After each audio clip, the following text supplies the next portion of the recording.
¿Qué tal, Hugo? ¿Cómo te va? Muy buenos días. Hola Leo, ¿cómo estás? A la gente ahí que está contigo, a la audiencia también muy buenos días, ¿cómo están? Bueno, cuesta decir ex senador, che. Estuviste dos periodos, Hugo, ¿no?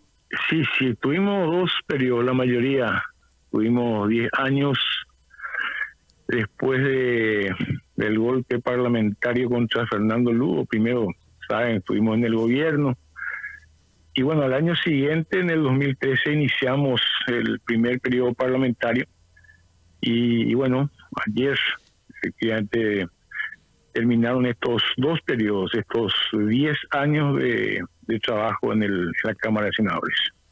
Hugo, si tuviéramos que ver, claro, siempre hay excepciones, pero entre los dos periodos anteriores y este que se está viendo, me decía Milda Rivarola que de la época de Stroessner el Partido Colorado no conseguía copar totalmente y tener mayoría absoluta. ¿Se puede ver un parlamento peor, digamos, degradado en este periodo? Ojalá que no, probablemente sí. Esa sería mi primera respuesta, pero para mí el problema principal, o sea, el Partido Colorado, Leo, siempre tuvo mayorías, no como ahora, ¿verdad? Pero tampoco, incluso ahora, solos no tendrían mayoría si es que la oposición tuviera algún proyecto, incluso en la Cámara de Senadores, no digo diputados, que los números son 8, ¿verdad? Pero incluso hasta hace 5, 6, 7 días, si la oposición tenía alguna propuesta, algún proyecto, de hecho el Partido Colorado se iba a dividir en la Cámara de Senadores como ocurrió en los últimos años. Si vos haces tomar una referencia, siempre existieron divisiones dentro de las bancadas coloradas. Hablo de la Cámara de Senadores, a pesar de que ellos tenían mayoría, pero bueno, eso no ocurrió ahora. Y degradado, a mí me preocupa no tanto la mayoría colorada, me preocupan dos cosas. Uno, lo que acabo de decir, la oposición realmente no logra tener un proyecto que se logró de alguna manera en los últimos años de la Cámara de Senadores a partir de articulaciones complicadas. Tuvieron que hacer armados importantes, por lo menos sobre algunos ejes comunes, como por ejemplo el tema de la línea divisoria con el proyecto cartista. Eso llevó a algunos liberales, a algunos colorados, al PDP y al Frente Guazú a hacer un bloque, pero ahí hubo un armado. Y ese bloque, ese acuerdo político, manejó el Congreso prácticamente, yo te diría, casi los 5 años. Excepto el primer año que era Beto Velar, pero Beto Velar en ese momento todavía estaba con Mario Aldo Benítez hasta que después se pasó la fila del cartismo, ¿verdad? Pero ahí existió un acuerdo político. Hubo un armado en base a algunos ejes fundamentales. Ese armado, después voy a volver al presente, ese armado presentó algunos avances importantes que ahora están en peligro. Yo creo que ahora están en peligro. Por ejemplo, la elección del nuevo fiscal general del Estado. Y digo la elección primero por el perfil del fiscal general del Estado, de quien tenemos confianza de que va a hacer una buena tarea, de la forma en que se eligió al fiscal general del Estado en la Cámara de Senadores y algunos ministros, dos ministros, te voy a citar el caso mismo de Víctor Ríos y el caso del último que fue nombrado como ministro de la Corte Suprema de Justicia, que respondían a criterios políticos. O sea, habían perfiles políticos, abrir espacio, democratizar las instituciones, impedir el copamiento cartista y también de Mario Ar. Se trabajó en esa dirección. Ahora, yo lo que me pregunto, mi querido Leo, es cuál es el armado de la oposición ante el copamiento colorado. Lo que estoy diciendo es que a mí me parece que el copamiento se da porque la oposición no tiene un armado, no hay una propuesta. Lo que Fíjate pasa es que que te interrumpo un ratito, Hugo, porque, sí, a ver, para pensar juntos y con la audiencia, hay una diferencia, ¿no? Frente a Iguazú tuvo 6 senadores, después 7 con Kencho cuando sale Payo, después 8 con Santa Cruz, bueno, PDP, como vos decías, sí, hoy tenemos ahí una mezcla, ¿no? O sea, no hay una sola senadora al frente de Iguazú y Monguetá, Cruzada Nacional no se entiende, Kemper ya sabemos, bueno, Partido Liberal están los 3 o 4 cartistas, Dionisio Amarilla y compañía, que siempre fueron luego cartistas. Es decir, hay una diferencia también a ver cómo decirlo, de tener un poco de ese manejo, de esas posibilidades numéricas. Los colorados eran, no sé, 19, no eran 23, es decir, era otro panorama también. No digo que era fácil, para nada, yo no estoy diciendo eso, pero digo, había más chances de con quién hablar. Hoy, ¿con quién hablaríamos, digamos, verdad? O sea, pues si vos te pones a mirar, por eso le pusimos el título de Parlamento sin oposición, pues vos mirás y decís, ¿cuántos realmente son opositores ahí? ¿10? ¿11? No, eso es cierto, o sea, categóricamente eso es cierto, ¿verdad? Y ahí entra el otro elemento de definir un poco lo que es la oposición. Ahí me parece, y es un tema a debatir, que sigue habiendo una confusión en la oposición cuando se habla de la oposición como un todo, como una cosa integrada, como si fuera un partido único. No es así. Mientras que sigamos nosotros, desde 1993 venimos con esa historia. Y desde 1993 estamos acorralados por un relato que no trasciende. O sea, por ejemplo, ayer cuando se vota la mesa directiva de la Cámara de Senadores, y vemos lo que vos dijiste, mucha gente de, qué sé yo, de la oposición, del partido de la oposición, terminaba votando por el Partido Colorado, otros incluso que no votaron por el candidato Colorado, pero no sabemos exactamente cuál es su proyecto. Yo no sé realmente cuál es el proyecto de la gente de Cruzada Nacional, por ejemplo. Entonces, yo no sé si mañana cómo va a continuar esto. No es solamente lo de ayer, porque ayer se votó mesa directiva. Mesa directiva termina, y te digo con alguna experiencia, en la semana siguiente termina los votos de la mesa directiva. ¿Cómo se van a votar los proyectos? Pues cuando se habla de oposición, yo creo que ayer, yo insisto en este punto, yo creo que ayer se reflejó sabemos del Partido Colorado, sepáralo del Partido Colorado por un rato. Lo de ayer fue exactamente el reflejo de una larga crisis en la oposición que afecta al PLRA, afecta al Frente Iguazú, afecta a todos los partidos de la oposición. Por eso yo hablo del relato equivocado. El armado de la concertación, teníamos 2 bloques. Teníamos por un lado Efraín, teníamos Efraín Soledad, teníamos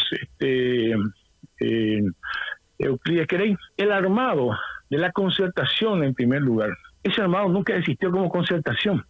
La votación de ayer refleja exactamente cómo se armó la concertación. En la concertación de la campaña electoral hay partidos que nunca estuvieron haciendo campaña por la concertación, estando dentro de la concertación. Ayer, fíjate la votación, como vota Pachequería, que estaba dentro de la concertación.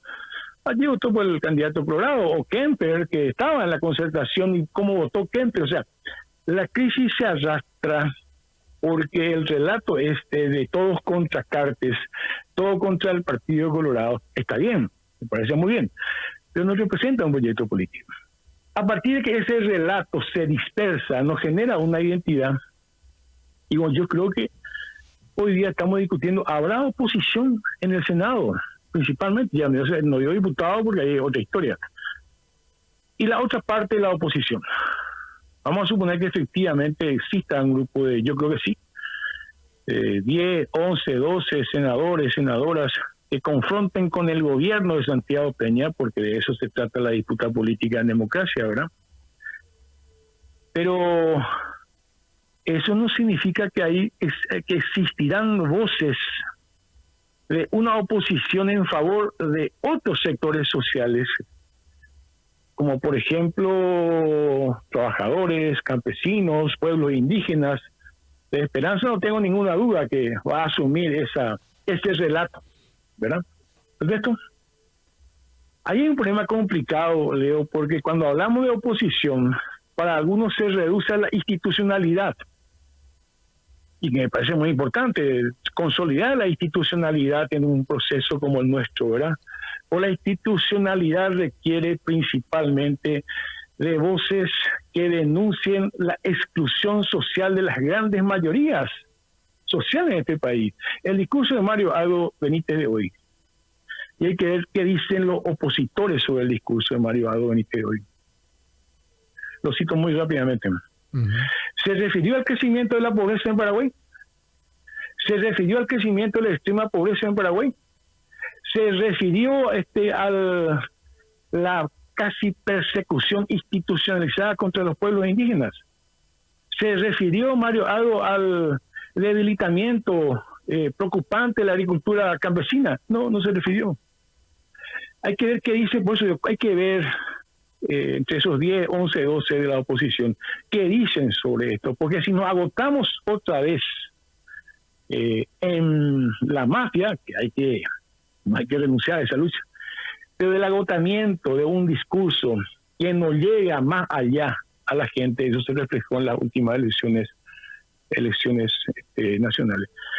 Ese es el problema que nos coloca ahora en el Senado con una oposición difusa. O sea, no sabemos si realmente existirá oposición de algunos, no tengo ninguna duda, pero no se trata de algunos. Se trata de un bloque con un proyecto determinado. Y termino acá esta parte, ¿por qué? Santiago Peña viene con una agenda que hay que discutir, mi querido Leo. Santiago Peña tiene clarísimo y va a asumir el acuerdo del gobierno paraguayo con el Fondo Monetario Internacional sobre el tema de la reforma del Fondo de Pensiones y Jubilaciones. Eso tiene que estar antes de diciembre. Si vos te fijas en el acuerdo del gobierno paraguayo, con el FMI, eso está así. Peña va a asumir eso, lo tiene que asumir, pues parte de los acuerdos internacionales. Y a mí me parece bien que se revise eso, que se analice eso. ¿Cuál es el proyecto que tenemos nosotros? Ya no digo la oposición, que tenemos nosotros para discutir un tema vital, estratégico como es este. ¿Qué vamos a hacer con que creo que también Mario Aldo tampoco se refirió hoy, Mario Aldo? ¿Qué vamos a hacer, compañero Leo, con el 37% del Producto Interno Bruto que está comprometido con el crecimiento de la deuda externa, ¿verdad? Si nosotros, cuando hablamos de la oposición, no avanzamos así, ¿con quién estamos de acuerdo?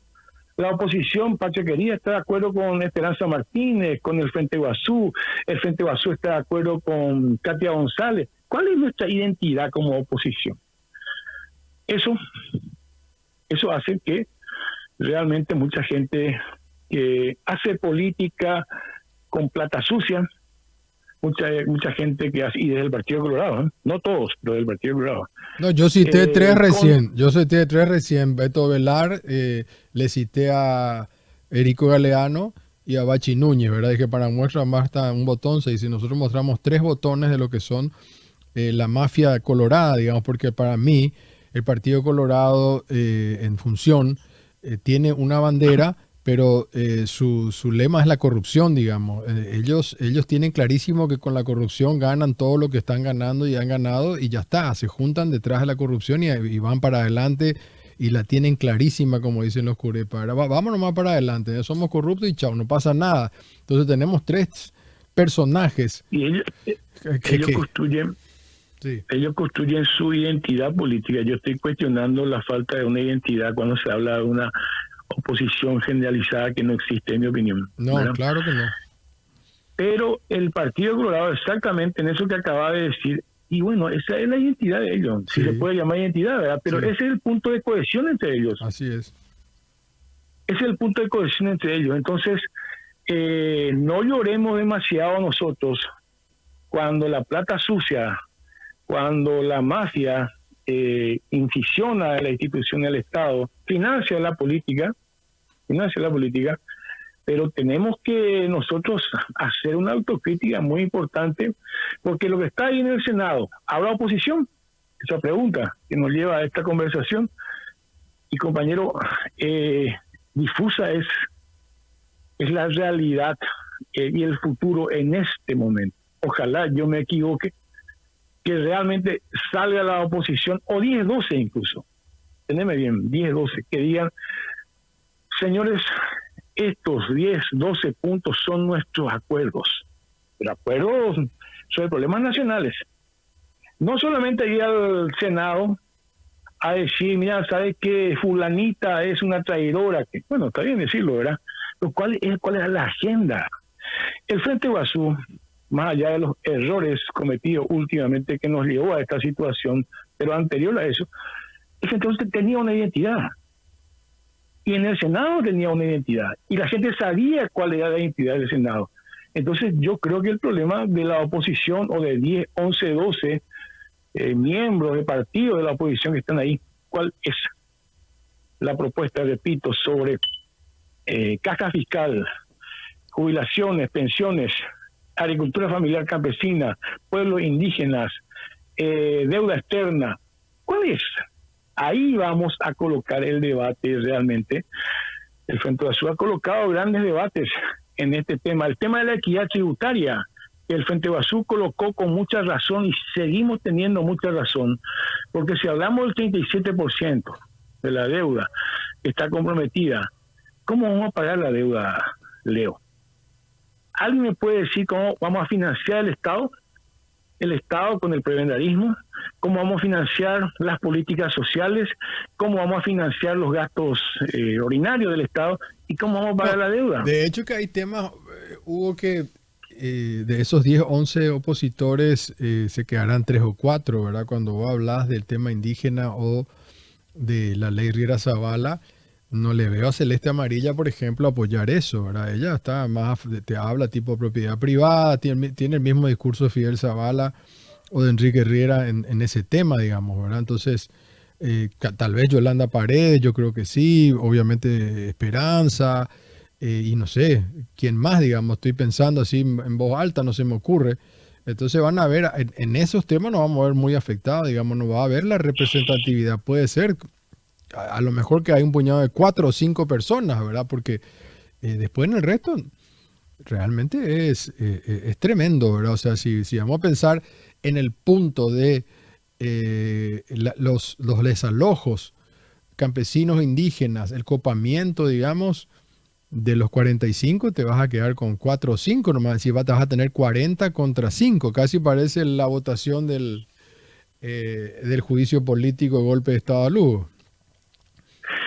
Por eso que yo quería hacer, y vos creo que definiste mejor que yo. Por eso cuando se habla de la oposición en general, o sea, se habla de la oposición de todo lo que no son colorados, pero no todo lo que son colorados estamos todos de acuerdo en ciertos puntos, como lo que acaba de decir. Pero, ok, busquemos entonces los puntos posibles de acuerdo. Sí. Yo ya cité el tema de jubilación, pensiones, que se viene con todo. Coloco un elemento de interés nacional.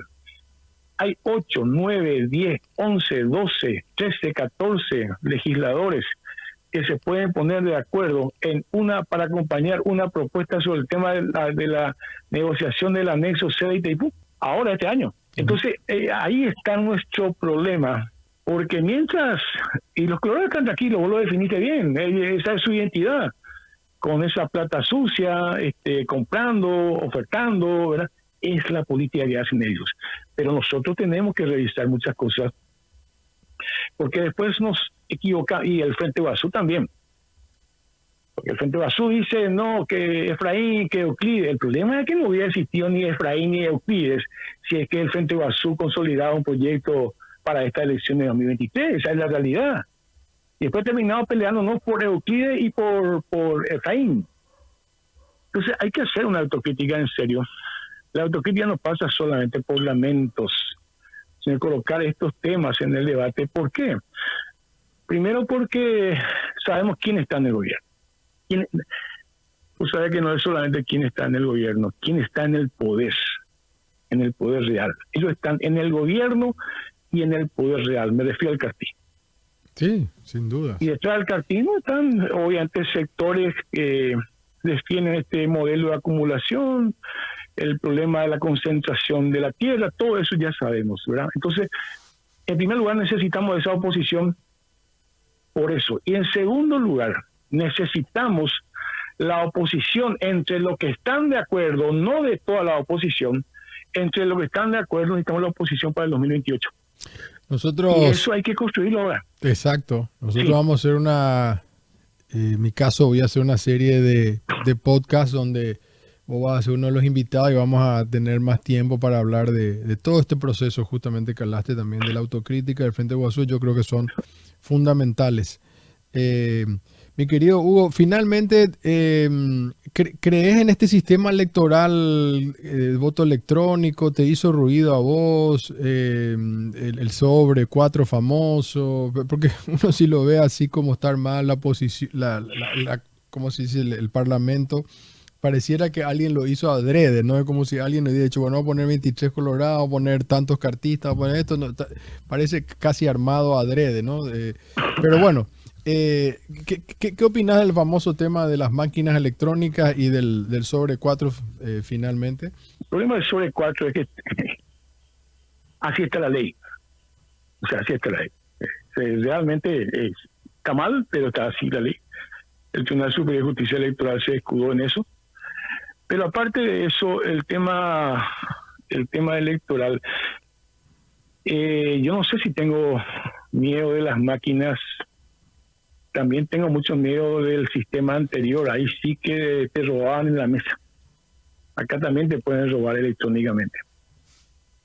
Estoy diciendo con eso que finalmente somos nosotros los que tenemos que controlar porque sabemos que ellos roban.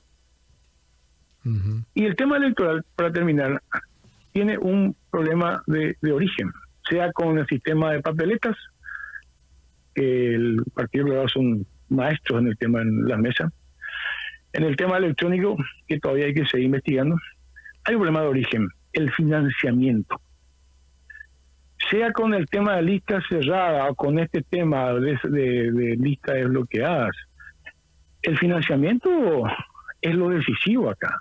Imposible competir con alguien, una sola persona, una sola candidatura, y yo conozco varios, que, por ejemplo, entre la interna de su partido y las generales, una sola persona, un candidato, gastó $3 millones. Qué bárbaro. Porque ahora el financiamiento se da por cada candidatura. Entonces, el problema de origen está en el financiamiento de la campaña. Y ahí tenemos que apuntar, que hay varios proyectos del Frente Guasú en ese sentido que nunca pudimos que se trate. Mientras el Estado no se involucre efectivamente con el tema del financiamiento de las campañas electorales, vamos a estar en manos de la plata sucia o los que tienen plata no sucia, pero son los que tienen la plata finalmente para decidir y orientar hacia donde ellos quieren un sistema electoral. Hugo, gracias por tu tiempo y te comprometo a nuestra próxima charla. Un fuerte abrazo. Dale, Leo, vamos a hablar. Un abrazo. Gracias.